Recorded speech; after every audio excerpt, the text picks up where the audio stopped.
नमस्कार। मेरे YouTube channel Kaushik classes में आपका स्वागत है। पिछली वीडियो में हमने तुलसीदास जी, कबीरदास जी और कृपाराम खिड़िया जी के बारे में पढ़ा। आज हम दूसरा अध्याय लेकर आए हैं जिसमें सूरदास जी के बारे में मैं आपको बताऊंगी।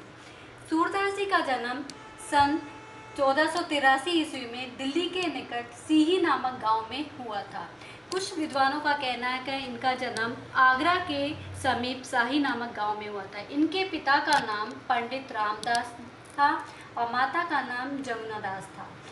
इनके बारे में कहा जाता है कि इन्होंने दीक्षा वल्लभ आचार्य जी से ली थी और जिन्हें वल्लभ संप्रदाय की शिक्षा दी तथा भागवत का ज्ञान भी कराया था। सूरदास जी ने ब्रज भाषा में श्री कृष्ण की लीलाओं का सुंदर चित्रण किया है।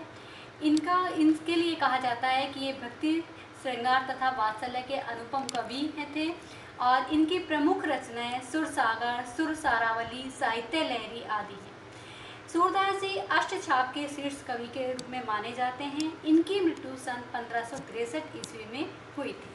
अब इनके बारे में, सूरदास जी के बारे में कहा गया, इस काव्य को लेकर उन्होंने बताया कि गोपियों और श्री कृष्ण और तथा उद्धव की बातों का इन्होंने अपने काव्य में उल्लेख किया है। सूरदास जी ने कहा है कि जब श्री कृष्ण जी मथुरा चले जाते हैं तो उद्धव को, एक जो कि मंत्री भी होते हैं और उनके मित्र भी होते हैं, तो वो एक संदेश लेकर आते हैं श्री कृष्ण का। तो जब वो उद्धव गोपियों को वो संदेश सुनाते हैं तो उस समय किस तरह से वो उल्हाना देती हैं उद्धव को और मना करती हैं उस योग संदेश सुनाने के लिए, तो अपने काव्य में उन्होंने इसी बात को रखा है।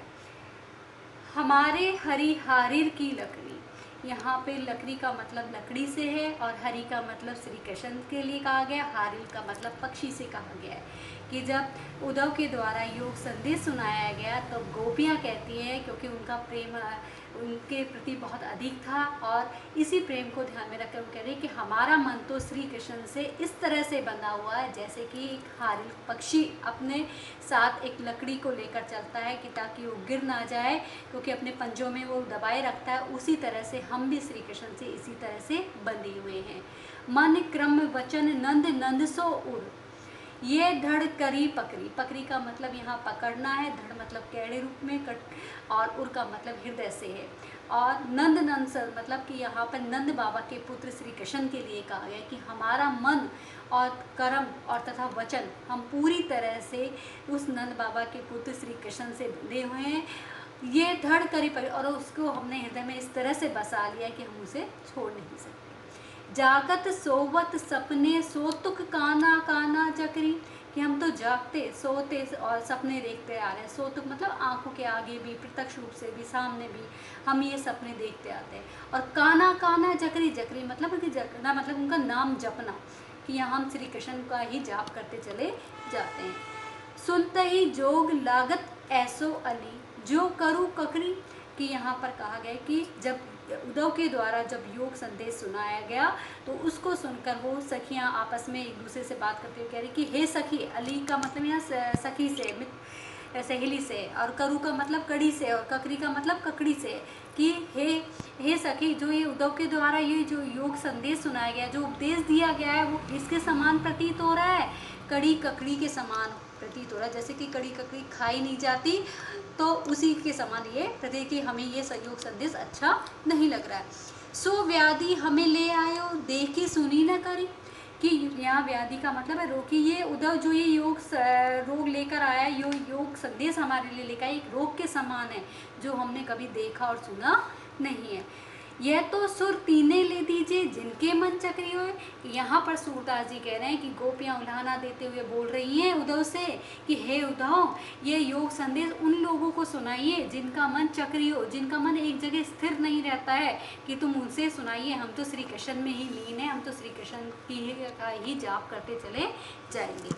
हम तो दूहू वहती फल पायो, यहाँ गोपियाँ उद्धव से कह रहे हैं कि हे उद्धव, कि हमने तो दोनों, दूहू मतलब दोनों तरह से, भांति मतलब तरह से, कि हमने फल प्राप्त किया है, हमने तो दोनों तरह से फल प्राप्त कर लेते हैं। जो ब्रजनाथ मिले तो नीको, नातुर जग जस गायो, यहाँ नीको का मतलब है अच्छा और नातुर का मतलब है नहीं तो। और जस का मतलब है यहाँ पर प्रसिद्धि के लिए, और जग का मतलब है संसार से, और गायो का मतलब गाने से है, और ब्रजनाथ का मतलब है श्री कृष्ण से।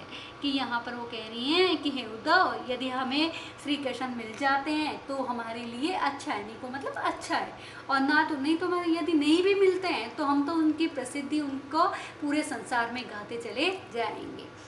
कहे वे गोकुल की गोपी सब बरन ही लघु जाती। कि ये सारी गोपियाँ कह रही, कि ये सूरदास जी कह रहे हैं कि ये सारी बातें उद्धव से गोकुल की गोपियाँ कह रही हैं, और वो अपने आप को वो बता रही हैं, तुच्छ बता रही हैं कि हम तो बरहीन का मतलब छोटी जाति की बता रही हैं, कि गोकुल की गोपियाँ अपनी हैसियत को कैसी बता रही हैं, छोटी जाति की, जिसमें कह रहे हैं कि श्री कृष्ण का हमें प्रेम मिल गया है, यही हमारे लिए सौभाग्य की बात है। कहे वे कमला के स्वामी संग मिली बैठी एक पाती। यहाँ पर कहा गया है कि वो कमला के स्वामी, कमला कौन, लक्ष्मी के लिए कहा गया है, और लक्ष्मी के स्वामी किसके, लक्ष्मी के स्वामी कौन है, विष्णु है, और जिन्होंने अवतार लिया श्री कृष्ण का। तो उसी बात को ध्यान रखिए कि श्री कृष्ण क्या है, साक्षात भगवान है, और वो लक्ष्मी के पति हैं, वो एक पंक्ति में बैठे हुए हैं, और इसी बात को ध्यान में कि उनके साथ बैठे हैं और उनका सामर्थ्य हमें प्राप्त हो गया, यही हमारे लिए सबसे बड़ी बात है, क्योंकि हम उनके साथ बैठे हैं, उनके साथ एक पंक्ति में। निगम ध्यान मुनि ज्ञान अगोचर ते भय घोष निवास। यहाँ पर गोपियाँ बोल रही हैं कि ये भगवान है जिसमें कि अनेक मतलब कि बहुत सारे गुण हैं। निगम ध्यान मतलब वेदों का ज्ञान भरा पड़ा है, और अगोचर अदृश्य है, मुनि ज्ञान इनके अंदर भरा हुआ है, और ये सब साक्षात भगवान होने के साथ भी ये क्या कर रहे हैं, ते भय घोष निवास। घोष निवास का मतलब यहाँ पर कहा गया है कि अहीरों की बस्ती के लिए कहा गया है, कि वो हमारे गोकुल में अहीरों की बस्ती में हमारे साथ रहे, यही हमारे लिए सौभाग्य का बात है, हमारे लिए भाग्य की बात है। ता ऊपर अब साच कहो दो मुक्ति कौन की दासी। तो यहाँ पर गोपियाँ बोल रही हैं कि इसमें सत्य बताओ, सच सच बताओ, कि इसमें सबसे बड़ी मुक्ति भी नहीं बल्कि हमारे लिए तो मोक्ष की बात है ये, कि हम सबसे बड़ी हमारे को मोक्ष मिलेगा, कि हम श्री कृष्ण का सामीप्य हमें प्राप्त हो, यही हमारे लिए सबसे बड़ा है। जो कथा पा लागो उधो ना कहूँ बारंबार।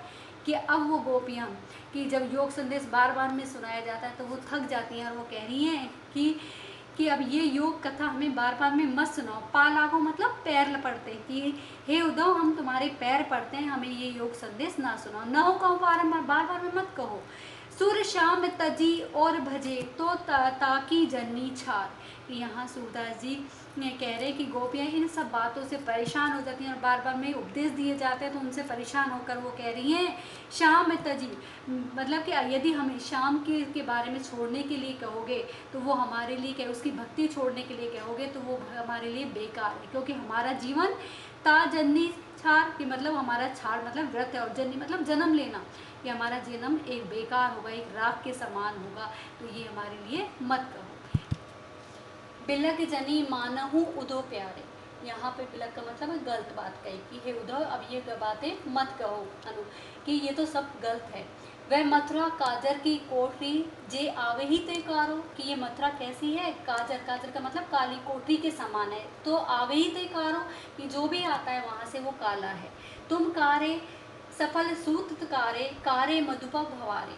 तो यहाँ पता है कि तुम भी कारे हो, अपूर्व भी कारे हैं, और यहाँ मधु का मतलब है भौरे से कार के, और भौरे भी काले, और सफल सूत का मतलब है अपूर्व के लिए कहा गया है, वो भी काले हैं। तिनके संग अधि छवि उपजत कमल नैन मनिहारे। तो यहाँ कहा है कि तो आप तुम सब काले वर्ण के हो, सारे काले हो, क्योंकि तुम्हारा मन भी काला, तुम श्री कृष्ण से दूर रहने की बातें कह रहे हो। तो यहाँ पर कमल के समान नेत्र वाले श्री कृष्ण के लिए कहा गया है कि वो तो सबसे अधिक सुशोभित हो रहे। कमल नैन मतलब कमल की पंखुड़ियों के समान नैन वाले श्री कृष्ण और भी ज़्यादा सुशोभित हो रहे। मानव नील भाटते काड़े ले जमुना जाए प्रखारे। और यहाँ कहा गया है, उन्होंने कह रही है कि मानो ऐसा प्रतीत हो रहा है जैसे कि नीले मटके से में भरकर यमुना नदी में छोड़ दिया गया, कि आप तुम सभी को मानो नीले मटके में से निकालकर यमुना नदी में छोड़ दिया, तो भी यमुना नदी उसी रंग की होती चली गई है। तागुण श्याम भली कालंदी सुर श्याम गुण ग्यारे। और इस बात को ध्यान कर गोपियाँ उल्हाना देते हुए कह रही हैं कि और इसी कारण से तुम सब काले हो, लेकिन जो कालंदी नदी है, जो इस यमुना नदी है, वो श्री कृष्ण के ही गुणों को गाती चली जा रही है। और ये सबसे अलग बात है कि उसके रंग में ही वो श्री कृष्ण के रंग में ही रंग गई है। इस काव्य में गोपियों के द्वारा उद्धव को उल्हाने दिए गए मथुरा वासियों के बारे में। अब इसका शेष भाग हम अगली वीडियो में पढ़ेंगे। धन्यवाद।